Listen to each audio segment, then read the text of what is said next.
يوم حضرت محضرين عزان أزر في اللون النرس خاتيريم قربان لهنا قلتينا وثاد هو الساعة زي نشمر تمسرت ندمسي سليت دي خات سيورخ خفتو السي توفايت تنشون غان الناس ميتيسن يمسليت ندمزيغت داي زري أنا الناي ميديغان ثالثاريت تمسي سليت.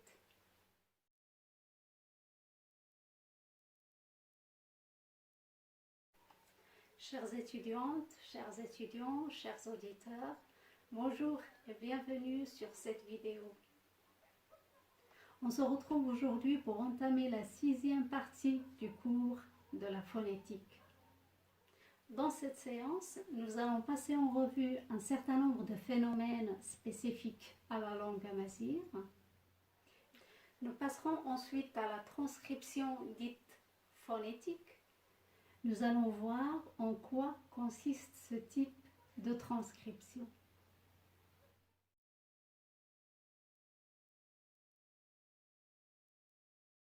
Commençons donc par l'un des phénomènes qui caractérisent les sons de l'amazigh, à savoir la labiovelarisation.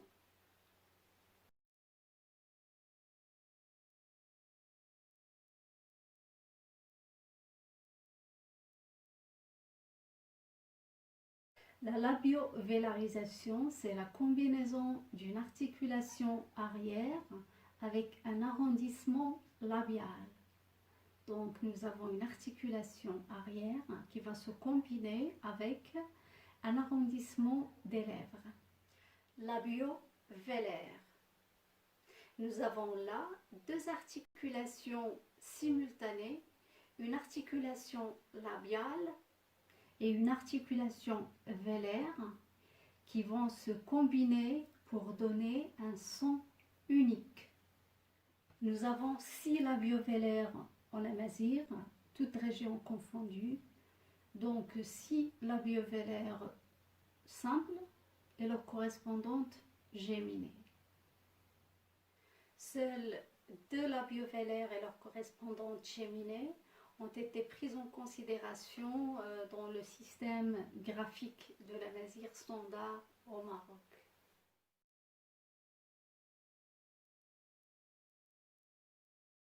Le deuxième phénomène qui caractérise les consonnes, toutes les consonnes de l'amazigh, c'est le phénomène de la gémination ou la tension.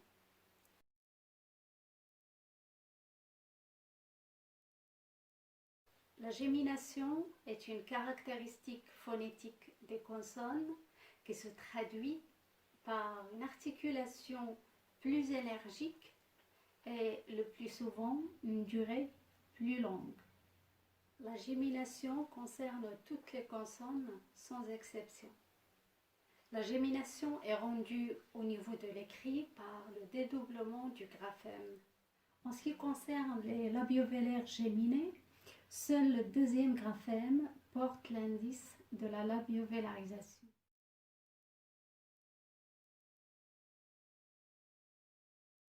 Le troisième phénomène dont j'aimerais vous parler, c'est l'emphase, tefkhim.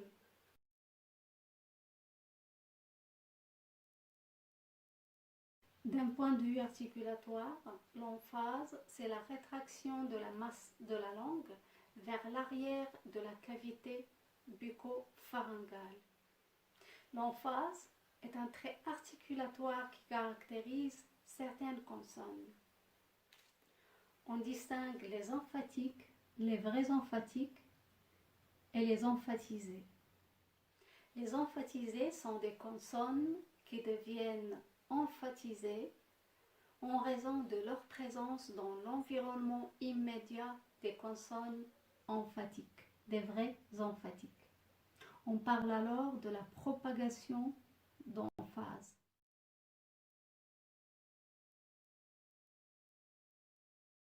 Et là, nous allons passer à la deuxième partie du cours, à savoir la transcription phonétique.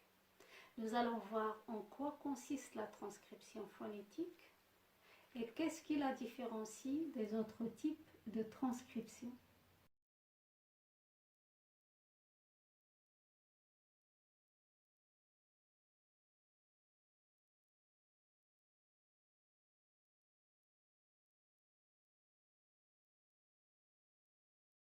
Pour la transcription de la langue parlée, on distingue généralement 3 types de transcription. Une transcription phonétique, une transcription phonologique ou une transcription orthographique. La transcription phonologique est une notation qui ne rend compte que des unités phoniques distinctives, c'est-à-dire des phonèmes. Donc les différents types de variations, que ce soit des variations individuelles, des variations régionales ou dialectales, des variations contextuelles, ne sont pas pris en compte.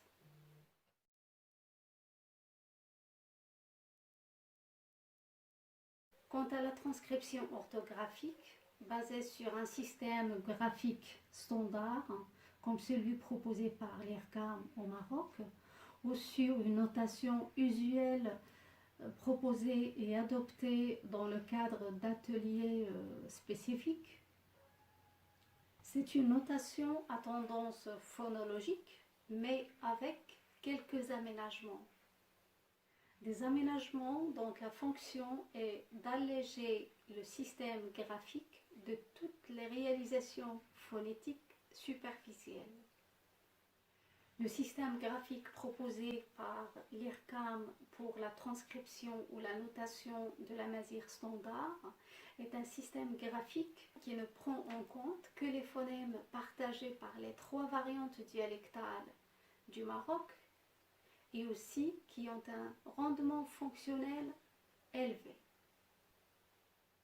Les unités phonématiques ou les phonèmes qui ont un rendement fonctionnel très faible ou qui sont très localisés, donc qui ne sont pas partagés par les 3 variantes de l'amazigh au Maroc, ne sont pas pris en compte.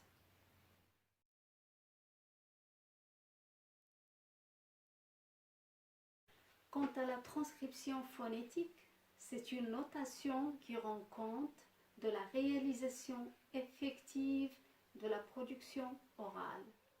C'est la notation la plus précise et la plus proche de la production ou de la prononciation réelle. Faire une transcription phonétique de l'amazigh parlé consiste à rendre compte de toutes les unités phoniques et tous les processus qui ont été neutralisés au niveau de l'écrit standard.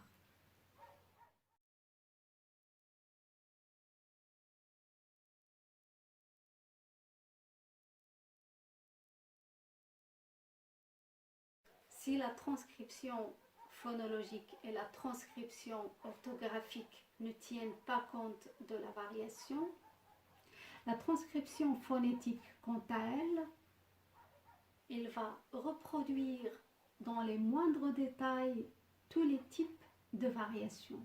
Faire une transcription phonétique, c'est rendre compte des variantes régionales et des unités phonématiques peu productives, notamment celles non retenues dans le cadre de la graphie standard de l'amazigh au Maroc. Faire une transcription phonétique de l'amazigh, c'est rendre compte de toutes les unités et tous les changements phonétiques, même ceux ignorés par l'orthographe de l'amazigh standard. C'est donc rendre compte de toutes les unités phoniques non retenues, notamment les spirantes, les labiovélaires non retenus, les sibilantes. C'est aussi rendre compte de tous les cas d'assimilation.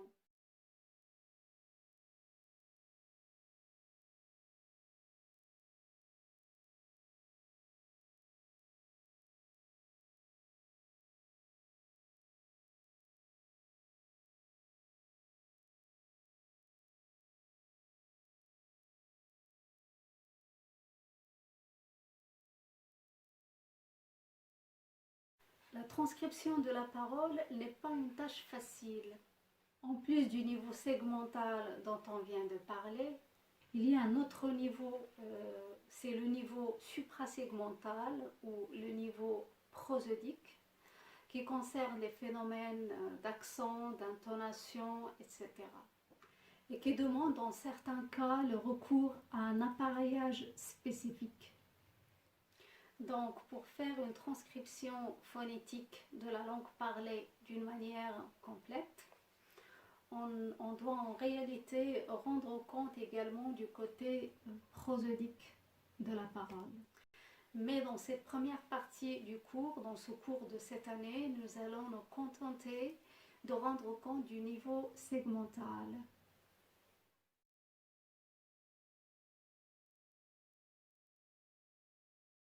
Avant de passer aux règles à adopter dans une transcription phonétique, j'aimerais vous parler d'un certain nombre de phénomènes qui caractérisent la langue parlée ou la langue orale. Il s'agit des phénomènes liés à la production de l'oral, à la production de la langue parlée.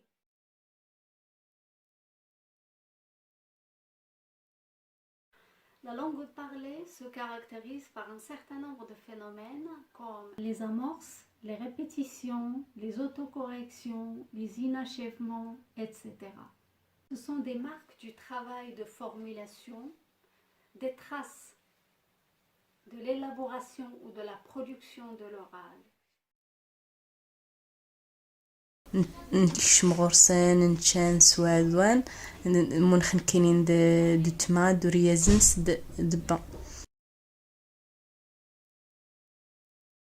صافي اللي غفيك وسكواس وقلت هفخ تميس خلاص لو تما تميسان ديان ترومي دوان.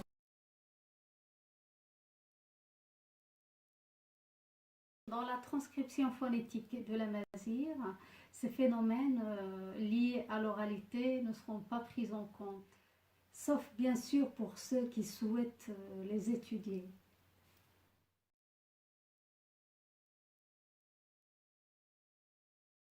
Pour faire une transcription phonétique, on utilise l'alphabet phonétique international et on s'appuie sur un certain nombre de règles.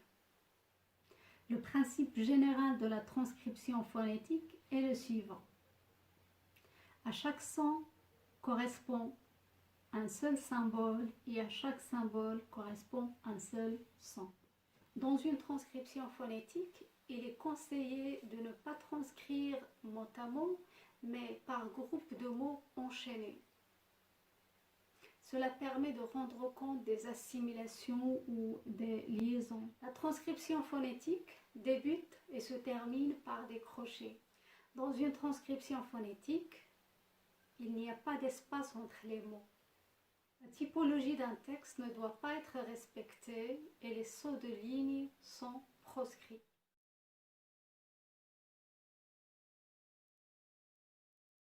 L'alphabet phonétique international ou l'API a été élaboré par le phonéticien Paul Passy en 1888.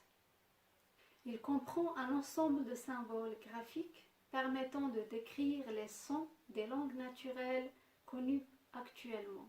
L'API est composé de 118 symboles principaux, en plus des signes diacritiques et des signes prosodiques.